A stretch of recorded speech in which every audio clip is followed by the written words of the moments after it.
o sea, fui testigo de eso en Alicante, a ver, ahí en María Auxilio, Santa Colomba, donde mi padre le dio por plantar muchos manzanos, ¿no? Entonces, precisamente el árbol de Bergoncella, el último año de una cosa pequeñita, pequeñita, que le encanta a mis sobrinos, ¿por qué?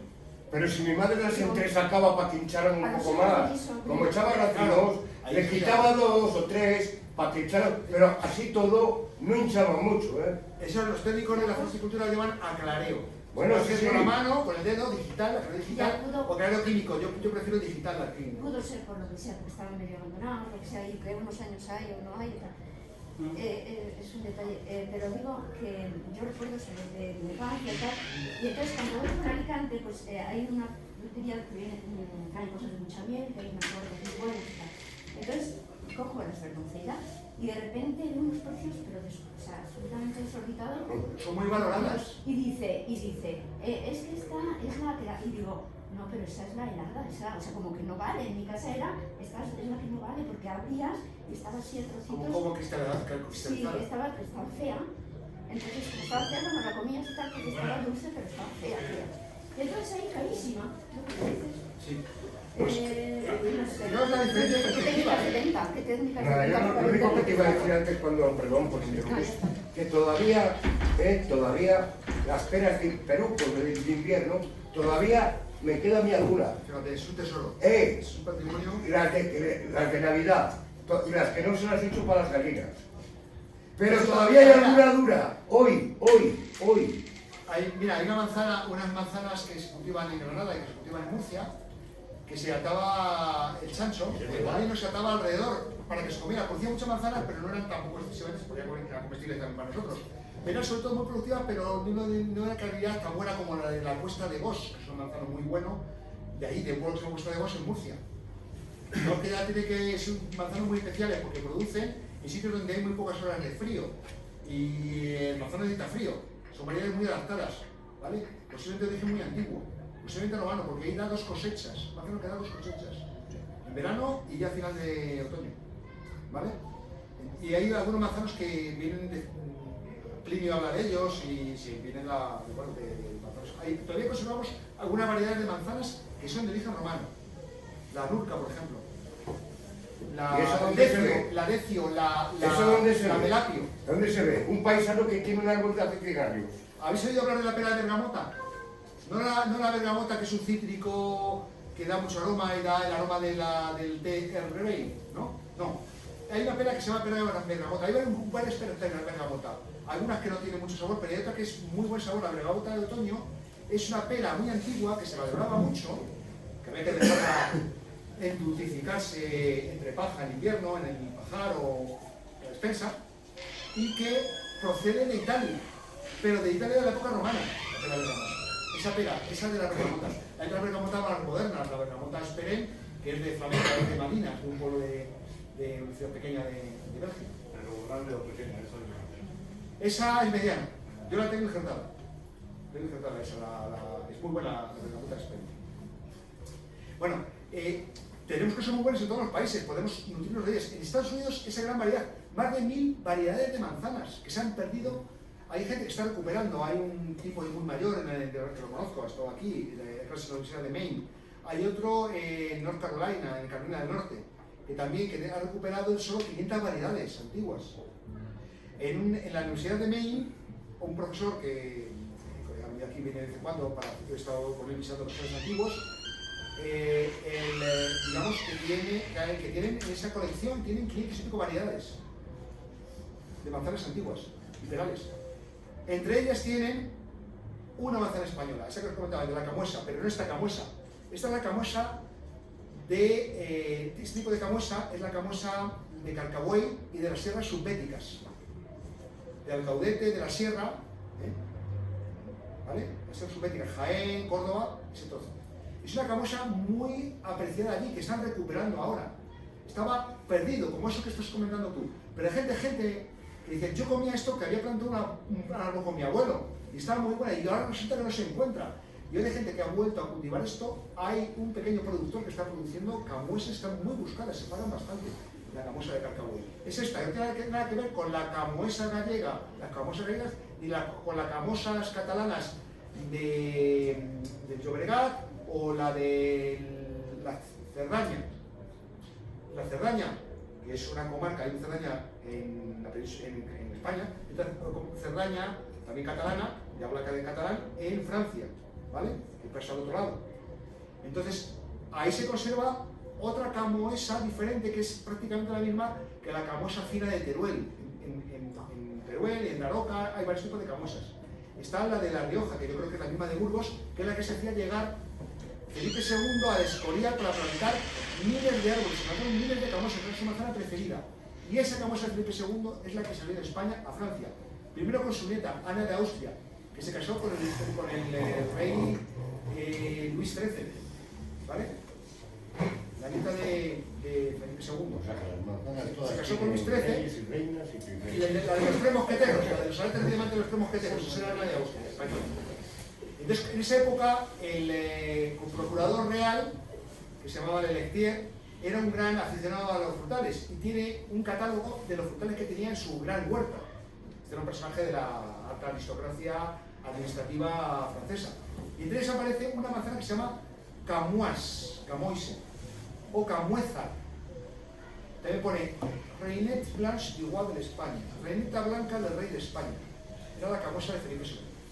Esa la hemos perdido. Se conserva en algunas colecciones en Francia, se pasó a Inglaterra, de Inglaterra a Estados Unidos. Y en las pomologías del siglo XIX, los tratados de pomología, tratados de manzanas y de frutales, uno de los grandes pomólogos en la historia, Leroy, André Leroy, Leroy, como Leroy Merlin, Leroy, habla de esta manzana, de los diferentes nombres que tiene, y en Estados Unidos, en otras pomologías que hay, que se llama Apples of New York, de comienzo del siglo XX, hace un siglo, hablan también de esta manzana y cómo llegó a Estados Unidos, que ahí se está cultivando, y la tienen algunos bancos de germoplasma, como esta colección de la Universidad de Maine. Fijaos esa manzana que ha triunfado, que ha salido fuera, y nosotros estamos comprando manzanas de fuera y no valoramos lo resto, que la hemos perdido, la manzana de Felipe II, la hemos perdido. Se plantaron miles en el Escorial y no queda nada. Eso. Necesito llegar desde Burgos, porque había ahí, en los arcos, en fuera de Burgos, había buenos inseridores, ingeridores, injertadores, en castellano moderno, ¿vale? Bueno, pues esta era de Carcabuey, que es diferente, pero fijaos que llega a Arequipa. En Arequipa, en América, tienen una feria, que es la feria de la manzana camuesa, de su manzana camuesa, también es de ellos. En Bolivia, en Ecuador, en Perú, se conservan formas propias de camuesa, ya evolucionadas a partir de las camosas que llegaron aquí. Estas son las descripciones que hace Leroy en su obra de pomología de los frutales. Son 5 volúmenes. Reineta de España. Reineta de España, y lo veis a la izquierda, con la descripción de la pomología. Reineta de España en nombres, pues aquí lo tenemos.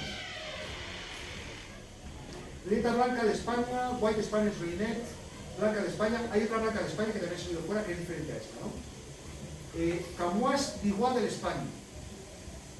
Camuesa del rey de España, la que hizo plantar Felipe II y difundió, y era la que comía su nieta, como tú con tu abuelo, con tu padre.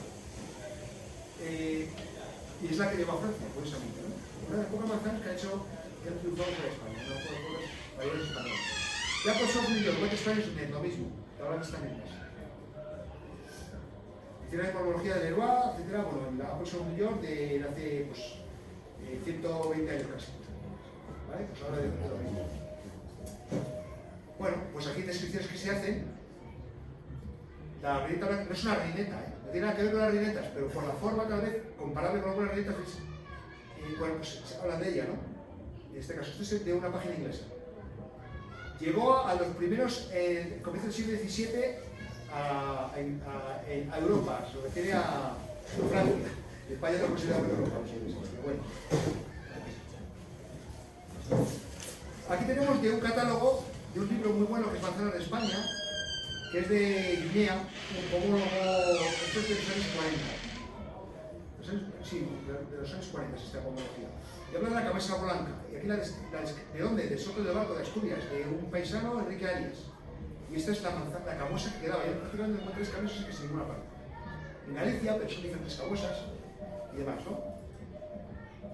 Aquí estamos hablando de las camuesas gallegas, que tienen el vivero Pomarino, por ejemplo, diferentes tipos de camuesas, hay varios tipos diferentes, pero no parece coincidir con las descripciones aún.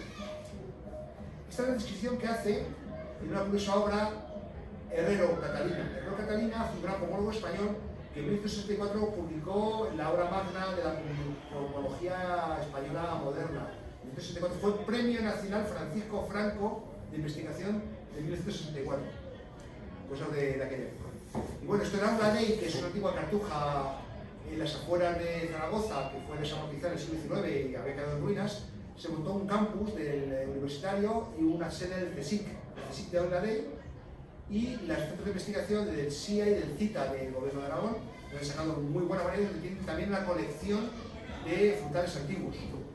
Y entonces ahí se publicó, se estuvo investigando por toda España en los años 60, y en 64 se publicó que era un conjunto de hojas, un montón de hojas, pues son un montón de volúmenes, mecanografiadas, que afortunadamente hace del orden de 5 años se digitalizaron y podéis bajároslo completamente si queréis investigar, por ejemplo, variedades que sean de Astorga. Aparte de a lo mejor ahí donde se daban Guipúzcoa, descrita como camosa 59, tal, camosa, diferentes tipos de camosas, que una cantidad de camosas que están escribiendo en varios lugares. Hay confusiones, cosas que les llaman con un nombre y después se dan cuenta que es otra, y dicen, no, esto que llaman en tal pueblo tal, en realidad es la morro de liebre. ¿Vale? Es muy interesante este pomología española, podéis acceder a ella en la página del CSIC. Pomología española, pomona hispánica, o variedades de frutales de Herrera de Catalina. Hay otro catedrático, Diego Rivera, de Murcia, de la Universidad de Murcia, también su esposa, catedrática Ogol de Castro, en Elche, con otros profesores, han sacado 2 libros, que ya encontrado y los pueden conseguir en PDF en internet, se pueden descargar, que son sobre las variedades, 2 libros, sobre variedades de frutales de José Pepita y variedades de frutales de oleaginosas y de frutos secos, que hablan de muchas variedades, sobre todo de la zona de Murcia y de la cuenca del Segura, pero también muchas veces son que había en Levante, en todo el Levante, o incluso en el interior, ¿vale? Castilla-La Mancha. Son grandes obras en las que podemos guiarnos para investigar sobre lo que son las variedades antiguas de frutales. Pues fijaos la cantidad de manzanas, de camuesas que describe Herrera Catalina en su obra de variedades frutales, publicada, terminada en 1964. La camosa de Obregat, en catalán se llama camosa, ¿vale? Y en gallego las camuesas se llaman camoesas, en portugués también. Camosa de México, hay una en México también, ¿vale? Fijaos, todas las que hay. Camosona de Palencia, concretamente. Variedad de manzana de España. Este es un resumen que hacen estos 2 pomólogos, Cámara, que es bastante importante, y Barth, de Aula-Ley, a partir del trabajo de Herrera Catalina. Esto es un listado de todas las variedades que describe Herrera Catalina. Fijaos la descripción en el libro de Herrera Catalina de algunas de estas camusas. Tanto las características que la definen, tanto la forma como la fosa calicinal. La fosa calicinal es eso de acá arriba. Esto de aquí es la fosa, donde tiene la estructura de la flor, donde estaba el pistilo. La parte del pistilo que es, que es el fruto que se ha engordado al llegar el polen y polinizar. Camosa de Llobregat, la camosona de Palencia, en Burgos y en el Radio Pisuerga, en Palencia. La Espriella de Muz, una de esas grandes manzanas que tenemos en España, es una de las mejores variedades. A mí de las que más me gustan, la que nos gusten, la verde doncella, que es como se llama, no se llama verde doncella. Esto no lo veréis en ningún libro, todo el mundo, incluso en Herrera Catalina, veréis verde doncella. El nombre real es verde doncella, aspecto de muchacha. Porque es una manzana con la tez clara, que se ruboriza, coge un color rojo muchas veces en la insolación, y la tez muy fina, cerúlea, brilla, tiene mucha cera, esa manzana natural. Eso, verde doncella. La manzana no es verde, es amarilla. Amarilla verdosa cuando está madura, en todo, pero no es verde. Entonces, verde doncella, podría haber llamado amarilla doncella. Siempre tiene un lado rojo, ¿eh? A veces tiene el lado rojo, a veces no. Y las mías todas siempre un lado rojo. Sí, donde le da el sol. Eso lo hacen. El colorete. Como si fuera el colorete. Por eso lo de verde doncella, aspecto. Es una manzana de origen aragonés. Posiblemente descendiente de antiguas variedades romanas. Pero sí de cultivo de los frutales. Que estamos perdiendo en 2 días. La verde doncella La manzana esperiega es la cristalizada que os comentaba antes. La esperiega se ha formado una cooperativa, Picor, la antigua cooperativa de la Virgen, en la de Muz, para comercializarla. A mí me mandan a casa a veces. Yo tengo un esperiega plantado, pero no me da para convertirlo en patrones enanizantes porque no me cabe más en mi pequeña parcela. Con lo cual, también he comprado en ocasiones de la cooperativa, que hace un trabajo excelente, han recuperado esta variedad en su comarca y la venden, en internet la compras y se ve a precio de ganga. Se ve a precio, vamos. Puedes comprar helada, la paga más cara la helada, como esta que vemos aquí arriba, esta helada también. Y a quienes os guste la verde doncella, el sabor es diferente. Es que encima se nota por fuera. Por este Claro. Otra cosa. Estaba viendo y digo, ¿pero qué dices? Esta manzana se ha estropeado, se ha congelado, le ha cogido frío. No, no es por eso, es por una precipitación de azúcares. Quiere más azúcar y un sabor especial distinto de la verde. Pero sí que coincide con que hubiera helados. Puede ser también, porque la verde doncella es una variedad muy tardía, el esperiega también. La verde doncella y esperiega son manzanas ultra tardías. Yo he llegado a cogerlas a comienzos de diciembre de algunos años, de largo. Octubre es la época normal de coger verde doncella. ¿Sí? Si no se sulfata. A mí yo no era sulfato y no significa ninguna. Yo tengo el estricto ecológico.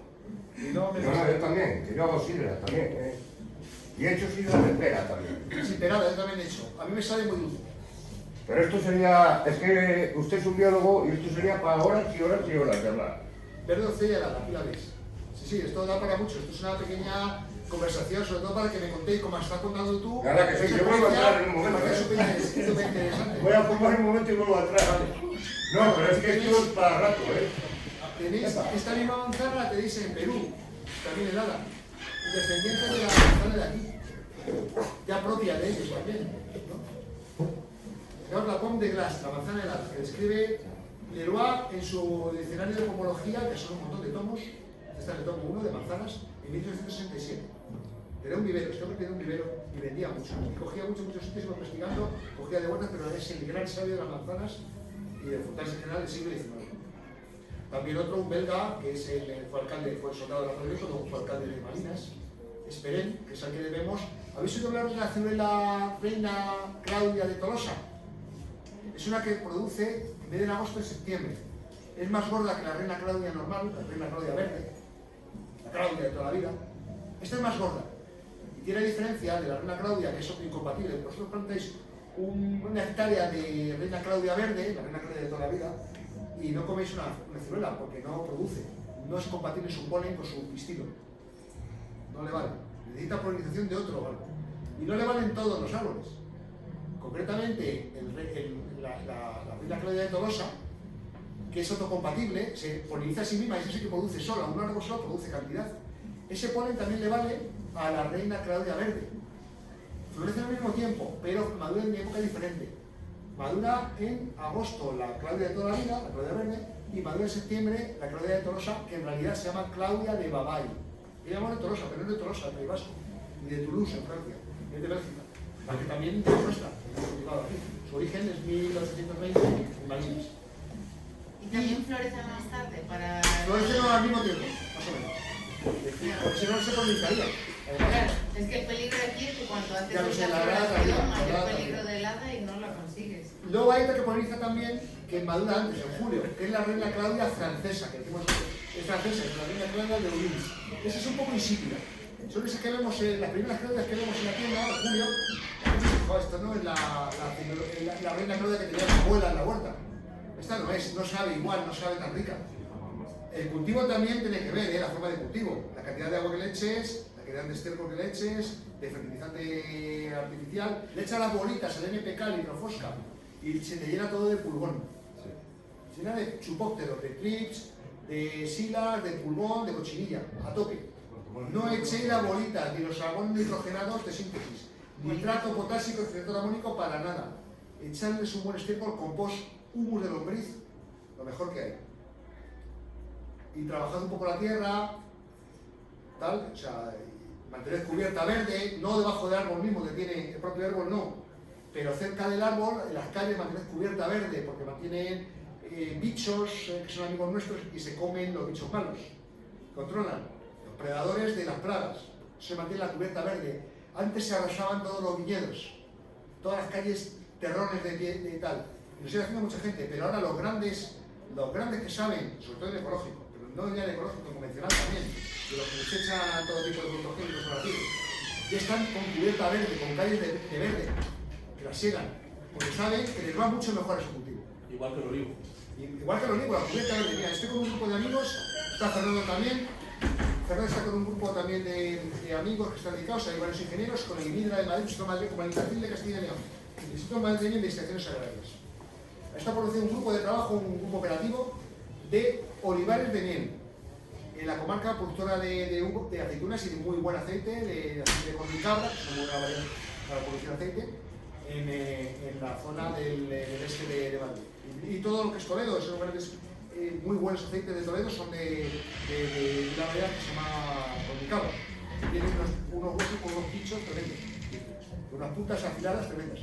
Y bueno, pues estos amigos, Javier y Elvira, tienen cultivos de olivos y han estado trabajando con productores olivareros y que meten entre las calles, meten lavanda, romero y ponen colmenas. Ese es un cultivo multifuncional, un policultivo también, porque son varias especies de cultivos al mismo tiempo. La lavanda se paga muy bien. En León, hay zonas de León y zonas de Navarra donde se cultiva lavanda, sobre todo más en Navarra. Y también en la Imbrihuega, en Guadalajara, por ejemplo, hay cultivo de lavanda. Ese cultivo de lavanda se puede hacer perfectamente entre olivares. Antiguamente se cultivaba otro policultivo y sinergias de cultivo, que era en muchas zonas de Andalucía, en Jaén, donde están los grandes olivares que van rulando por las colinas, es un maravilloso paisaje, digamos, humano, es un paisaje humano, de cultivo, era con trigo. Y se recogía el trigo, se segaba, y se aprovechaba el trigo y se aprovechaba el olivar. Ese cultivo además era benéfico porque mantenías el suelo vivo.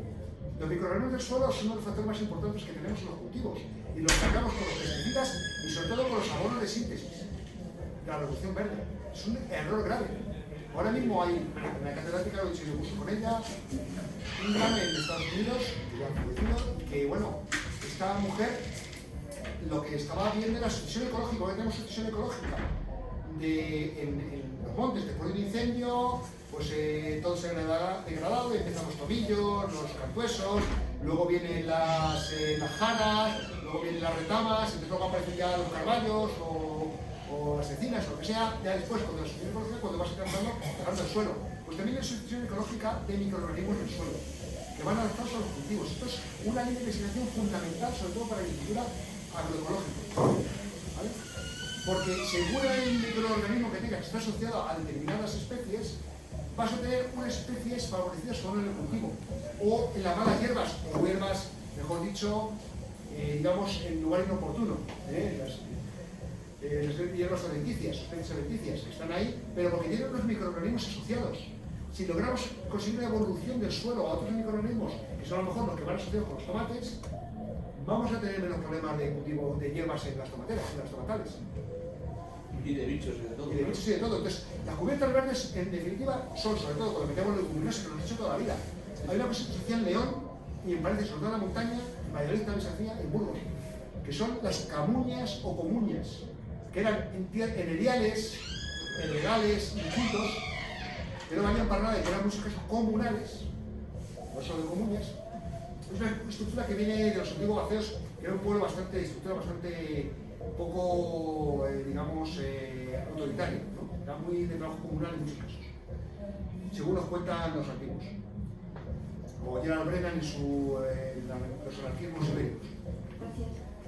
Entonces ahí, en esas comuñas, echaban titos, muelas,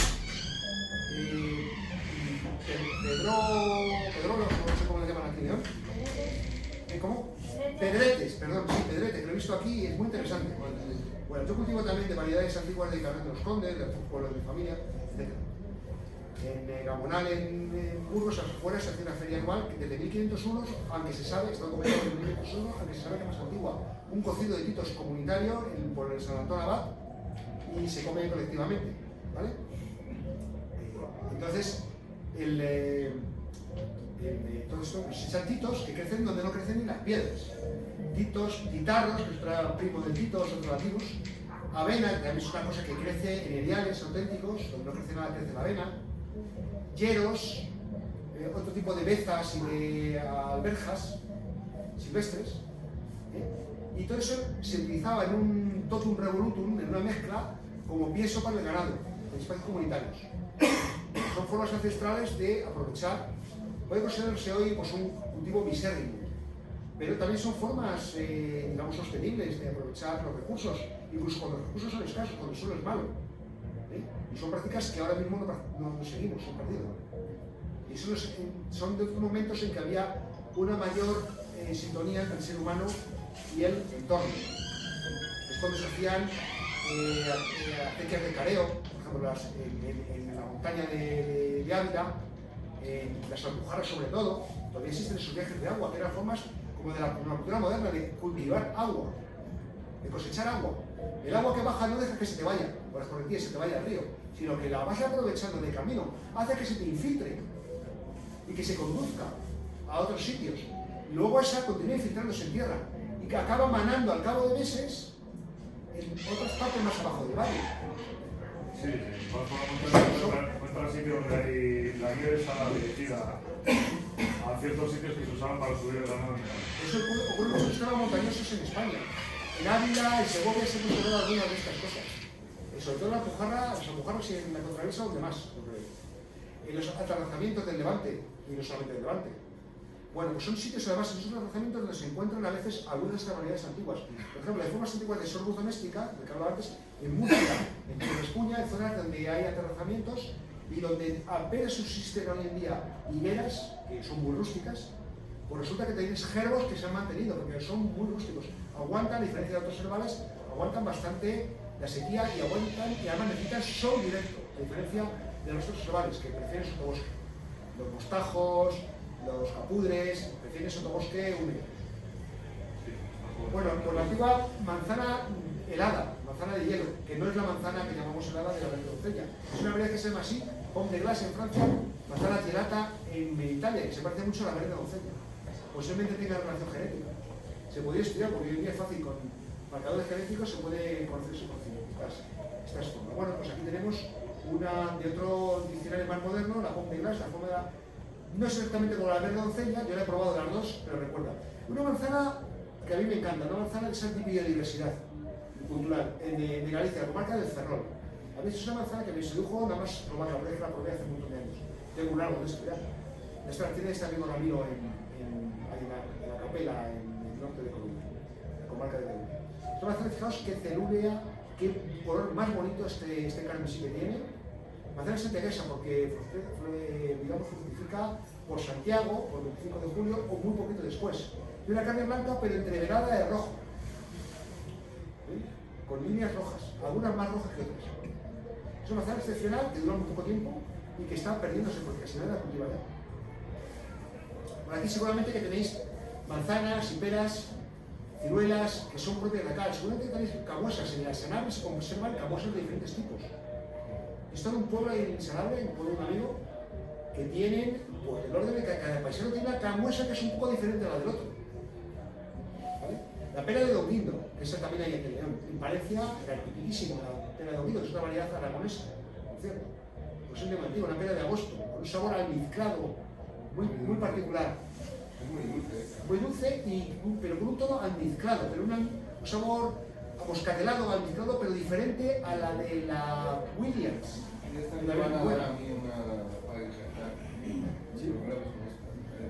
Yo me las he tratado de perales viejos. Se conservan algunos vergeles antiguos que fueron de la familia real en la época de Carlos III y Carlos IV. Y yo conozco viejos ejemplares de 200 años. Hay dos tipos de Doguindo. Una es la Doguindo de agosto, que es más tardía, y la más tardía es más grande. Se llama también Doguindo, pero no es esta Doguindo que es la típica. Se ven en bodegones de Zurbarán del siglo XVII y bodegones de Zuloaga. Hay un tubo bodegón de Zuloaga que se llama Las Peras de Doguindo, tal cual. Ese es de comienzo del siglo XX. Bueno, pues gracias por vuestra atención. No sé si queréis seguir con la conversación abierta, porque vienen aquí, me he enterado de cuántas cosas interesantes, como las que has contado tú. ¿Qué zona vienes tú donde haces ese siglo? Estamos haciendo ahí por encima de Matallana, de Torino. Bueno, aprovecho ya para comentaros que precisamente aquí en León es uno de los sitios donde tenemos una cepa buenísima, que tenéis vosotros, sobre todo en el sur de León, Tierra de Campos, y aquí en Extremadura también, que es la cepa de uva negra, que es la Prieto Picudo, ¿vale? Que es una cepa que estaba prácticamente olvidada, estaba perdiendo, solamente la conservaba la gente en sus abuelos, en sus viñedos. Gente por amor a esa, pero ahora mismo hay ya bastantes bodegas que han puesto el valor del Prieto Picudo y utilizado prácticas enológicas modernas, junto con otra blanca muy buena que es asturiana, que es la Albarín. La Albarín, hay bodegas en la zona de La Vega y la zona de cerca de Segura, hay una bodega que yo para una vez a comprar Albarín, vino de Albarín, que es lo que llaman en la comarca de Betanzos, se cultiva bastante esta Albarín, la llaman blanco de Sitting, blanco de Sitting. Es el nombre que no es de Galicia, pero es la Albarín asturiana. La Albarín asturiana es una cepa de origen muy antiguo, asturiana, pero que procede de la Sauvignon Blanc, no la Sauvignon. Sauvignon es una cepa también interesante, francesa. Sauvignon Blanc, que se utiliza en rueda para hacer vino blanco junto con la verdejo. Pero la Sauvignon es una de las variedades de uva europeas más ancestrales de todas. Es prácticamente una uva silvestre, de una buena calidad, un poco seleccionada. Tiene unos genes, unas trazas que demuestran que es prácticamente casi una vid silvestre. Entonces, a partir de esa que se cultivó algo en Social Albarín, es una uva excepcional que se utiliza mucho en mezclas para otros vinos, para darles un toque de sabor aromático. Y ahora aquí se cultiva y es una uva de futuro. Entonces son uvas que no eran de este comarca originalmente, pero ya lo es. Y fijaos, una uva que está olvidada. Una pera antigua, la volpina, la pera zorrita, o zorruna, vulpes, zorro, latín, es una pera italiana. Dura, de cocer también, ya no la quiere nadie. Y resulta que descubren que es resistente al fuego bacteriano, una enfermedad que tenemos en Castilla y León, que se cruje los frutales de pepita, los membrillos, los perales, los manzanos. O sea, si tú te aparece fuego bacteriano, además en poco tiempo, te aparece fuego bacteriano en tu vergel, te viene la autoridad y te queman todos los árboles que hay y los del vecino y los de alrededor en un círculo para que no se contagie a los cultivos, por ejemplo, en el Bierzo, ¿no? De peras y de manzanas. Pues resulta que esta variedad es resistente al fuego bacteriano. Y entonces han conseguido los departamentos de investigación agronómica en Italia sacar patrones de injerto a partir de la volpina, que le llaman Fox, ya solo en inglés. La Fox 9, Fox 11, Fox 10, que además son de vigor menor que si injertáis en un borde, en un peral de pepita, que es lo que se injerta normalmente. El peral se injerta en peral de pepita, o en un peral silvestre, el Pyrrhus cordata en Galicia o en Asturias. Aquí a lo mejor el Bierzo también llega Pyrrhus cordata. Pero solo queda de patrón. De patrón, claro. El patrón que aporta es la raíz. Sí. Y unas características de la adaptación al suelo, de resistencia a determinadas plagas, resistencia a la sequía, resistencia a la humedad. Y entonces, claro, claro, tú lo que reproduces es una variedad. A mí que dicen algunas veces la gente en el mercado, bueno, pues sí que esto no vale para nada, porque esta variedad está injertada, que esto no tiene sabor. No, todo lo contrario. Si quieres una buena variedad, que has conseguido una buena variedad porque acabó un pájaro una pepita y fue una de esas ruletas rusas afortunadas que sale una de cada 100 o cada 1000, que sale bueno, o porque ha habido una selección genética de cruces dirigidos en un centro de investigación agronómica y que consigues una nueva variedad, o por una empresa. Entonces, si quieres, lo que quieres es reproducirla. Entonces, si te ocurre sembrar una pepita porque está polinizada, tendrá genes de eso y de otra cosa y puedes salir a Dios sabe qué. No, lo que quieres es reproducirla. Entonces, coges un trozo y lo reproduces vegetativamente. ¿Cómo? Lo injertas en un patrón. En este caso, en perales, en un borde, en una semilla o en un patrón seleccionado, que no suele haber muchos. Estos que aguantan el fuego bacteriano, también se injerta a algunos perales que son compatibles con membrillero. Que son más pequeños, pero no todos son compatibles. La pera de Don Guindo no aguanta el membrillero. Estamos haciendo pruebas ahora con espino blanco. Espino blanco también. Espino blanco no vive, pero es un muy buen patrón para peras. También para cerolo es el mejor patrón para cerolo. Se vende mucho cerolo, si lo encuentran, porque se vende poco, porque se encuentra poco cerolo, injertado en membrillero. No es buen patrón el cerolo, el membrillero para cerolo. Coge más enfermedades, es mejor injertarlo en majuelo. Y se suele secar. En majuelo, nos ha pasado a muchos, hemos comprado. Yo los he injertado en majuelo. Y va a hacer en la misma familia, son Grataeus. O en el híbrido de majuelo con acerolo. Yo tengo un injertado en el híbrido de majuelo con acerolo. El problema que tiene el majuelo es que florece, brota mucho más tarde que el acerola. El acerola es de lo más por el saúco. El acerola, el saúco y los membrillos japoneses y chinos, los chanomel, eso que tiene la flor rosada ahora, que ya la veréis por el campo, tienen esos membrillos pequeños hiperácidos, pero que se hacen dulces muy buenos con azúcar, poniendo con azúcar en rebanadas. Es una cosa que aprendí de mis amigos en Lituania. Lo deja más sudando un sirope, lo van retirando, y puedes hacer un jarabe con eso, con alcohol, puedes tener también un licor, está riquísimo. Y cuando se te queda seco y cristalizado con la panela, con el azúcar, lo puedes comer como un acompañamiento al té o al café, como un dulce, como una pasta. Bueno, pues estos son muy tempranos. Saúco es lo que más pronto brota. El acerola también. ¿Y qué pasa? Que te brota antes que el majuelo. Si lo quieres injertar el majuelo, tienes que coger las púas y guardarlas en el frigorífico o enterrarlas, como se hacía antiguamente, un socavo, una franja de vuelta, bien envuelto en plástico o en papel encerado o aceitado antiguamente, en plástico de cocina. Pues poner y metes una bolsa bien cerrada para que no entre ni nada, lo pones con tierra, y lo sacas cuando ves que va a brotar el majuelo. Y te lo puedes injertar y tienes que coger bien, porque si no es un poco más complicado. Bueno, pues eso son las cosas que nos interesan. Sacar lo mejor, además, ese patrimonio de cosas que son resistentes a enfermedades, que nos sirven de patrones. Antes se injertaba en el borde, el franco. Luego se han ido seleccionando cosas. Tenemos patrones clonales, patrones en manzano que aguantan el pulgón laríngeo, la serie MM, el MM111, que además aguanta sequía. Además, y también algo al fuego bacteriano para manzanos. Para mí, si tiene sitio, porque es menos grande que el franco, es un 3/4 partes del franco, puede ser unos 5 o 6 metros un manzano injertado en el MM111, pero para mí es el patrón ideal si no tienes humedad en el suelo, porque no aguanta fitoftora, lo que produce la tinta en el castaño en el normal, un falso hongo del suelo, un omiceto, que es lo que causa la muerte de los castaños en zonas húmedas. Yo donde vivo todo está bien, si se está cargando todo. Pero si injertas el patrón resistente, pero la variedad es mucha, porque ahora lo que se hace es plantar híbridos de castaño japonés con castaño europeo. Y orográficamente, salvo alguno excepcional, son bastante menos gustosos en calidad que nuestros castaños de toda la vida, seleccionados por generaciones y generaciones.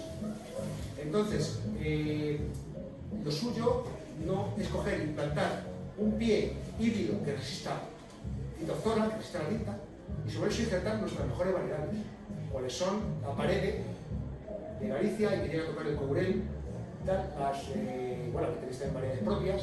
En Extremadura está la de Pablos, la que llaman la castaña pilonga, hay otra pilonga de Málaga, de Rara, que no es la pilonga, es la castaña loca. Pilonga, en París llamamos pilonga y aquí creo que también a las secas. La seca que guardas para luego de los individuos, o hacer con ellas un potaje de lentejas a la antigua. Un potaje con lentejas que se utiliza patata, utilizo castaña, que era la fécula que se utilizaba antiguamente. Sale más dulce, no utilizo zanahoria, o a veces sí utilizo chiribía y apio rábano, la raíz de apio gordo. Chiribía y de lenteja pardina, lenteja de aquí, de Tierra del Campo, de Palencia y Sagún, comarca sur de León, norte de Zamora, norte de Valladolid, la mejor lenteja que conozco. Esa es la verdina. Está la verde de arriba de la montaña. La verdina, esa es buenísima también. Lo que pasa es que no hay quien la encuentre. Yo tengo una verdina ecológica en casa. Pero es que yo cuando les enseño esas verdinas a los paisanos allí, dicen que no. Cuidado que hay dos verdinas, o varias. Hay la verdina de Lepuy, que es muy buena, Lepuy del Camino de Santiago también. Lepuy, pero el camino que viene de Italia, de Alpes. No el camino que viene de Burdeos. No. El que viene por Somport. Que pasa por Somport o por Cataluña, que también pasa por Cataluña. ¿Vale? Ahí Lepuy es un centro carismático de origen volcánico con una iglesia en un monte y un centro importante también en Santiago. Ahí hay una verdina de Lepuy que es maravillosa. Y luego están unas verdinas que son más claras, muy claritas, y otras verdinas que son muy oscuras, que son riquísimas. Muy verdes. Se cultivan en Burgos y aquí en León también, entonces. Aquí se han dejado de cultivar hace 40 años. Sí. Es una pena, porque se han quedado en la vecilla un poco y ya está. Deliciosas esas Con la zona de Valdeteja y de Torrecillas y todo ¿Qué diferencia le ves con la pardina? Pues Pues yo es que cuando se lo he puesto a la gente, dice que lo otro olía de otra forma cuando tú la cocías. La pardina es muy buena, la pardina además liga, hace mucho caldo, liga bien. Yo la prefiero a la de la arbulla, con todo respeto, yo he ido en la ensalada con el y medio y también me gusta la castellana y la rubia de la arbulla, pero las grandes que no es lo mismo. Pues A mí no me tienen el sabor que tienen las pardinas o las verdinas. Que hay gente que solo come carne, te digo que solo comía esas lentejas. Como el carico montañés que hablamos antes, la rubia de carico montañés y la de Iria de Juarros, maravillosa de Burgos, la comarca de Atapuerca hacia Burgos, o la roja de Tolosa, la negra de Tolosa también, pero luego de la roja de Tolosa, o el camparrón rojo de Ardiano, de La Rioja, que son prácticamente el mismo ecotipo, lo único que creo que algunas son de mata alta y otras son de mata baja. Yo he cultivado algunas de estas, he cultivado la de carico montañés, he cultivado la de Iria de Juarros y la de ecotipo, o simplemente con tipos locales de la misma. Yo la sigo buscando, a ver si encuentro. Cuéntame. Una cosa que te quería preguntar, que dijiste para los que os guste la verde doncella, y te quedaste ahí y no sé qué me querías decir. Pues la esperiga de luz es muy buena también. Tiene algo, tiene esa textura crujiente, le brilla la piel, es muy aromática también. Tiene un gusto dulce, muy dulce. No es exactamente la línea de la verde doncella, es un poquito diferente, pero tiene algo de relación. En la forma no, en la forma es diferente. También ambas dan ejemplares helados, con consistencia, las dos. Posiblemente haya una relación ancestral muy antigua de algún parental que es el mismo para las dos. No me extrañaría nada. Si se hacen marcadores genéticos, es muy posible que salgan relacionadas, muy próximas en un programa, en un árbol sinóptico de relaciones genéticas, según la posibilidad de lejanía, serían muy próximas. Seguramente. Y la helada también, junto con ellas. De las vitrificadas hay varios cuentos que vienen de Europa del Este en los que hacía referencia a que se podía ver el futuro en esa parte en la que estaba la muy vida. interesante. Sí. Bueno, y que hace referencia también a la típica manzana roja de Blancanieves, ¿no? Sí. Y viene con esa idea de que cuando está toda entera vitrificada es una idea no solamente de poder ver el futuro, sino de juventud. A lo mejor es una vez de las bolas del futuro. Sí. Es muy interesante, la verdad es que me encanta cuando, vamos, que yo estoy aquí dando una charla para contar cuatro cosas que sé, pero para aprender esto que acabas de contar tú o lo que contabas tú de cómo haces todavía la sidra echándole algunas germas y algunas maillas. Eso, vamos, yo agradezco mucho estar aquí con vosotros hoy. Y nosotros aquí. Bueno, yo creo que nos está esperando la paella. Creo que sí, porque ya acabamos. Así que, gracias por vuestra atención. Esperamos volver a vernos en el futuro. Mucho éxito con vuestra huerta social y con la recuperación de variedades antiguas de cultivo, aquí en la Malaquetería y en el Bierzo. Y en todo ello.